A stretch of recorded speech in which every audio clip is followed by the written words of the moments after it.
하나님을 의지하지 않을 때, 하나님을 의지하지 않을 때, 하나님을 의지하지 않을 때. 자, 우리가 어떤 사람이 전기,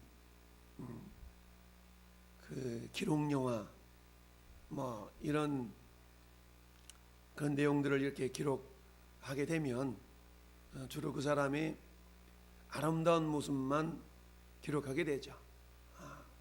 요새 뭐 전직 대통령 기록 영화, 전직 박아무개 시장 기록 영화, 또 전직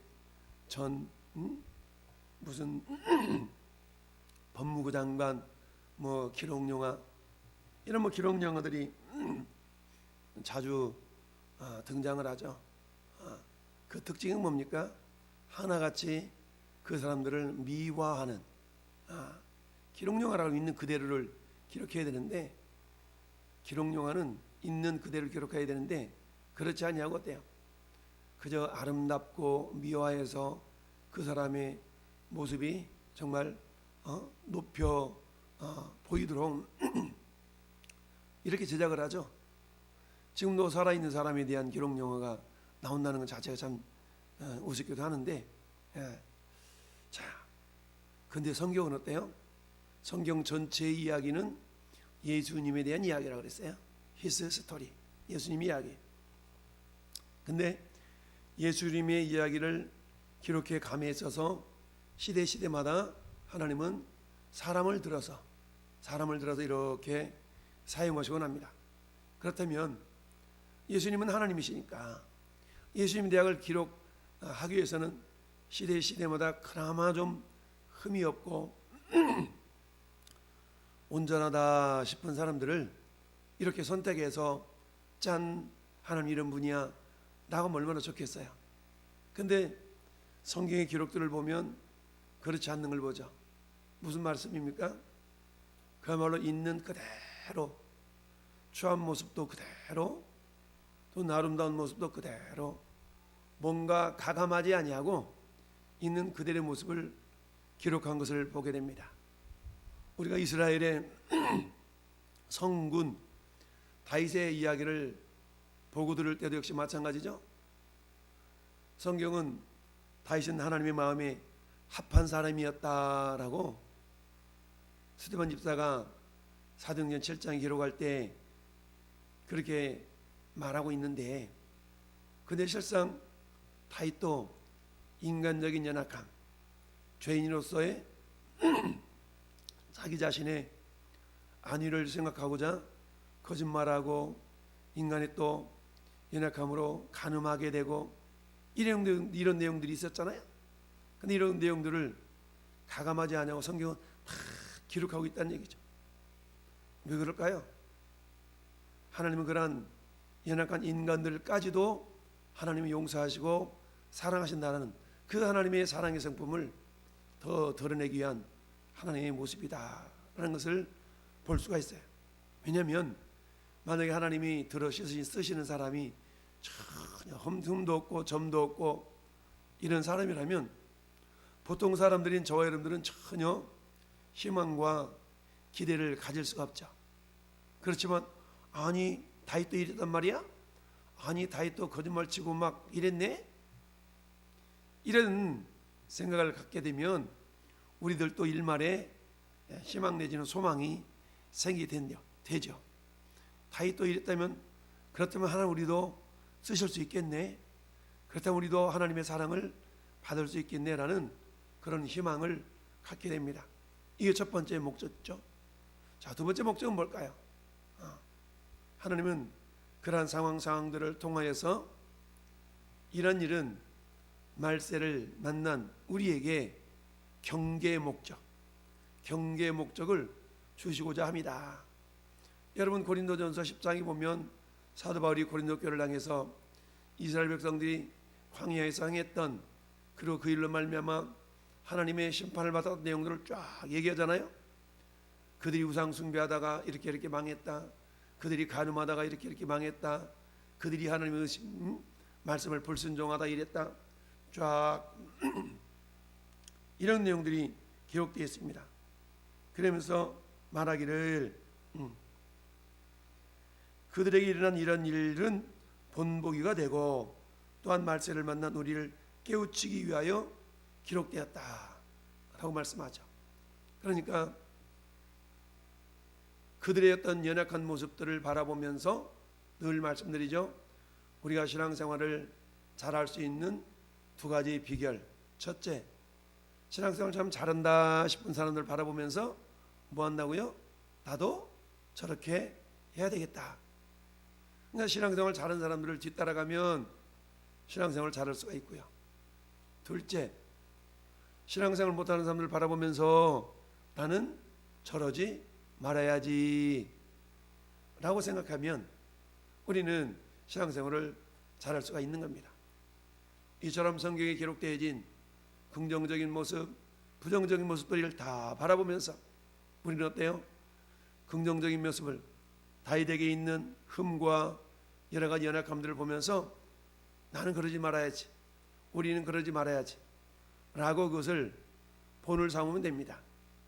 또한 역시 마찬가지 다윗의 용맹스러움, 믿음 이런 부분이 나타날 때는 야 어떻게 하면 나도 다윗 같은 믿음을 가질 수 있지? 라고 그 모습을 본받으려고 하면 우리의 신앙생활은 잘하게 된다라는 얘기입니다. 그런데 오늘 본문의 내용은 어떤 내용이요? 다윗의 긍정적인 면이라기보다는 다윗의 부정적인 면이 이렇게 기록되어 있습니다. 보니까 사울이 쫓겨서 한때 다윗이 블레셋 땅으로 숨어들었던 경험이 있잖아요. 그것이 어땠어요?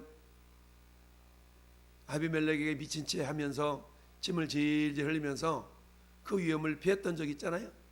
근데 다시금 사울왕에게 쫓기다가 지금 어디로 다시 또 찾아 들어갔어요? 1절 말씀 보니까 다윗이 그 마음에 생각하기를 내가 후일에는 사울의 손에 붙잡히리니 블레셋 사람들의 땅으로 피하여 들어가는 것이 좋으리다 라고 하면서 다시 찾아 들어갔어요. 그랬더니 다윗과 함께한 사람이 몇 명이 600명이나 되잖아요. 그 600명이나 된 사람들이 어찌 보면 다윗 왕 아기스의 수하에 들어가게 되니까 그들의 쫄병이 된 거잖아요. 쫄병. 근데 이 소식이 사울 왕한테 전해지니까 그래도 사울은 이제 내가 더 이상 쫓을 필요가 없겠구만 라고 더 이상 수색하지는 아니했다라고 4절은 말씀을 해요. 근데 그 일 때문에 다윗에게는 곤란한 일이 계속해서 또 발생하게 됩니다. 육체적으로는 죽음의 위험에서 모면했지만 그러나 심령적으로 영적으로는 하나님 앞에 굉장히 죄송스러운 그런 모습을 보이게 됩니다. 그러니까 육체는 조금 편안해졌을지라도 그의 영혼은 오히려 더 힘든 상황이 되고 말았다라는 얘기인데 그것이 오늘 말씀의 제목 하나님을 의지하지 않을 때 발생하는 현상이다라는 겁니다. 자, 오늘 5절 말씀은 이렇게 얘기합니다. 다윗이 아기스에게 이르되 바라건대 내가 당신께 은혜를 입었다면 지방 성읍 가운데 한 곳을 내게 주어서 내가 살게 하소서. 당신의 종이 어찌 당신과 함께 왕도에 살리까? 이 5절의 이 말씀 속에는 몇 가지 의미가 담겨져 있어요. 첫째, 지금 다윗은 아기스를 향하여서 당신의 종입니다. 나는 이렇게 표현하고 있어요. 당신의 종입니다. 하나님이 기름 부어 세워서 이제 이스라엘 나라에 왕이 될 사람이 이방 민족 왕 앞에 들어가 가지고 나는 당신의 종입니다. 이렇게 조아리고 있는 거예요. 뭐 때문에? 자기의 목숨이 위태로움을 알고 그 목숨을 부지하기 위해서 그런 거죠. 이건 일종의 비굴한 타협이 될 수 있다라고 볼 수 있잖아요. 그런 어때요? 은혜는 하나님이 주시는 것이지 사람이 베푸는 게 아닌데 물론 사람을 통해서 하나님이 역사하기 때문에 이 아기스에게 당신에게 당신께 은혜를 입었다면 이렇게 표현하고 있죠. 이건 이렇게 말하는 겁니다. 당신이 나한테 좀 은혜를 베풀어 주세요, 이런 말이거든요. 그러니까 결국 은혜는 하나님을 통해 나타나는 것인데, 하나님께 은혜를 구하지 아니하고 이방 왕에게 은혜를 구하고 있는 이 다윗, 그는 어때요? 이스라엘의 장군이야, 장군. 다윗이 죽인 자는 만만하던 그 위대한 장군이잖아요. 골리앗을 물매 5개를 가지고, 물맷돌 5개를 가지고 물리쳐 이겼던 그 용맹스러움은 다 어디 가고, 세상 말로 쪼잔하게, 지금 비굴하게 이 아기스에게 어찌 보면 목숨을 구걸하고 있는 듯한 그런 모습이 지금 본문의 내용이죠. 그러면서 당신 성읍 가운데 한 곳을 나한테 주셔. 어찌 왕도에 같이 살 수 있습니까? 여기는 정치적인 계산도 물론 깔려 있죠. 왜요? 혹시라도 이 아기스 왕 가까이에서 살다 보면 다윗의 정체가 발각될 거 아니겠어요? 알고 봤더니 저놈 거짓말로 저랬네 라고 발각될 위험성이 있으니까 일단 시야에서 좀 떨어져 있는 그곳에 거주할 수 있도록 도움을 요청하고 있다. 그랬더니 아기스가 어때요? 그날에 시글락을 그에게 주었으므로 시글락이 오늘까지 유다 왕에게 속했다. 그러면 시글락이 어떤 것이냐? 여러분, 시글락은요, 이 여호사를 통해서 가나안 땅을 정복할 때에 유다 지파에게 이렇게 할당이 되었던 지역이에요. 그랬던 지역인데 지금 그곳이 지금 어느 휘하에 들어있는 거예요? 블레셋 휘하에 들어있는 거죠. 그러니까 이 아기스라는, 아니 그 시글락이라는 땅은 유다와 블레셋의 접경 지역인데, 원래는 유다 땅에게 할당이 되었지만 유다가 온전하게 한마디로 말하면 장악을 하지 못한 지역이다라고 볼 수 있는 거죠. 그러니 여전히 블레셋의 영향 아래 있는 겁니다. 어쩌든 이 다윗은 시글락을 할당을 받아서 그곳에 지금 자기 사람들 600명과 이렇게 지금 피신해 있는 겁니다.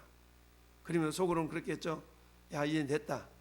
사울은 안 쫓아오고 아기스하고는 멀리 떨어져 있으니까 내가 좀 이제 이곳에 안전하게 살 수 있겠다, 이렇게 생각합니다. 그러면서 7절에 블레 사람들의 지방에 산 날수는 1년 4개월이었더라. 근데 실제적으로 블레셋 땅에서 있었던 날이 1년 4개월뿐만 아니라 많은 날들을 있었거든요. 그런데 이처럼 1년 4개월이었다라고 표현한 까닭은 우리 읽는 사람들로 하여금 다윗이 위대한 지도자인데 블레셋 땅에서 아주 오래 있을 작정하면서 그렇게 아니구나, 1년 4개월만 지나면 이제 나오겠구나 라는 기대감을 우리에게 갖도록 하기 위한 하나의 그런 서술이다라고 볼 수 있는데요. 그런데 그 다음에 문제가 발생하죠. 어떤 문제가 발생하냐? 8절에 다윗과 그의 사람들이 올라가서 그솔 사람, 기르갓 사람, 아말렉 사람을 침노하였으니 그들은 옛적부터 술과 애굽 땅으로 지나가는 지방의 주민들이라. 그럼 여기 그솔 사람, 기르스 사람, 아말렉 사람들은 누구냐? 유다의 적들이에요. 특별히 아말렉 같은 경우는 어때요? 최초로 출애굽한 이스라엘 백성들을 대적했던 그런 족속이 아말렉 족속이잖아요. 그러니까 아말렉 족속은 하나님께 진멸당할 그런 족속이었던 거죠. 진멸시키라는. 그러니까 다윗은 비록 블레셋에 도망가 있는 신세이지만 자기 조국을 향한 사랑이 있었던 거예요. 그러니까 자기 조국 이스라엘을 괴롭히는 그솔 사람, 기르갓 사람, 기르스 사람, 아말렉 사람과의 싸움에서 그들을 물리친 거죠. 그런데 그리고 나서는 어때요? 다윗이 그 땅을 쳐서 남녀를 살려두지 아니하고 양과 소와 나귀와 낙타 의복을 빼앗아 가지고 돌아와 어디로 갔어요? 아기스한테 가서 아기스. 그럼 보고를 하는 겁니다. 아기스가 물어봤어. 오늘은 누구를 침노하였느냐 그랬더니 다윗이 이르되 유다 네게부와 여라무엘 사람의 네겝과 겐 사람의 네겝입니다. 이거는 유다 지파에 속해 있는 사람들이에요. 그러니까 지금 다윗이 뭐 하고 있는 거예요? 거짓말 치고 있는 거예요. 거짓말 치고. 그러니까 아기스 입맛에 맞는, 아기스 귀에 듣기 좋은 소리를 해주고 있는 거예요. 그러면서 자기는 안전하고 아기스는 기분 좋게 만들었지만 실상 이 말이 거짓말이었다는 얘기죠. 그러니까 아무리 자기가 위험한 상황에 있다 할지라도 자기 안전을 위해서 지금 거짓말 치고 있는 모습은 하나님 보실 때는 이놈의 자식, 내가 기름 부어가지고 미래의 왕으로 삼았더구만 쪼잔하게 거짓말이나 치고 있고, 아마 이렇게 해서 하나님이 생각하실 수가 있다라는 얘기입니다. 그러니 여러분, 마귀는요 작은 거짓말이 큰 거짓말을 가져오도록 만들어요. 작은 죄가, 물론 죄라는 것이 크고 작음이 있겠습니까? 근본은 하나지만 에덴 동산에서 하와가 선악과를 딱 따먹고 자기 남편에게 주었어요. 그때부터는 어떤 관계가 됐습니까? 이는 내 사랑하는 사람이고 내 뼈 중에 뼈요, 너 살 중에 살이요. 이런 막 엄청난 사랑의 고백을 했던 아담과 하와의 관계가 어떤 관계로 변질되고 말아요? 이 당신에게 준 그 여자가 먹으라도 먹었는데요, 핑계대는 그런 어떤 모습이 되고 말죠. 핑계대는 존재가 된다. 이처럼 우리가 하나님의 뜻대로 그야말로 하나님을 의지하지 않을 때는 마귀는 교모하게 우리로 하여금 더욱더 죄를 짓도록 유혹하게 된다는 얘기입니다. 그러니까 하나의 거짓말을 만들어내기 위해서는 또 다른 거짓말이 나가야 되잖아요. 그러니까 이런 일들이 발생하게 된다는 얘기입니다. 그러니까 우리는 어때요? 작은 죄악의 모습이 우리에게 나타날 때 그걸 여지없이 우리는 주님의 보혈을 의지하고 주님의 능력을 위해서 주님의 은혜를 구할 수 있어야 됩니다. 하나님, 제가 이 저저체 이런 상황이 발생했는데 제 힘으로는 되지 않습니다 라고 하나님 은혜를 구해야 되는데 어때요? 지금 블레셋 땅으로 도망가는 것은 빨리 신속하게 위기를 모면하는 방법이기는 해요. 그렇지만 그 일로 말미암아 다윗에게는 곤란한 일이 발생하게 되었다라는 얘기입니다. 그러면서 어때요? 28장으로 넘어가면 이제 아기스는 오늘 마지막 절에 뭐라고 생각해요? 됐구만, 이제 이놈은 내 부하야 라고 아기스가 생각하니까 이제 마음껏 다윗을 부려먹어도 되겠다는 생각에 의해서, 야, 우리 유다하고 싸우러 가는데 같이 싸우러 가자 라고 이제는 오히려 자기 민족하고 싸울 수밖에 없는 그런 위험한 상황으로 지금 몰려가는 그런 일이 발생하게 된다라는 얘기입니다. 여러분, 오늘날 이걸 통해 우리가 알 수 있는 게 뭐예요? 우리가 잠시 잠깐의 육신의 유익을 위해서 거짓말하고 정말 세상과 타협하다 보면 더 큰 죄악의 요소로 우리가 이끌려갈 수 있는 그런 위험적인 요소가 있다. 그러니까 어떤 상황 가운데서도 어때요? 우리는 하나님의 자비하심에 우리 모든 문제를 내어 맡길 수가 있어야 된다라는 얘기입니다. 오늘 하루도 이처럼 전의 삶 가운데 여전히 살아 역사하시는 하나님께 우리 모든 연약함을 내어 맡기고, 그러므로 말미암아 잠시 잠깐 육체의 어려움이 있다 할지라도 그것을 주님의 은혜를 구함으로 이겨낼 수 있는 하나님의 사람들이 될 수 있기를 예수님의 이름으로 축원합니다. 아멘.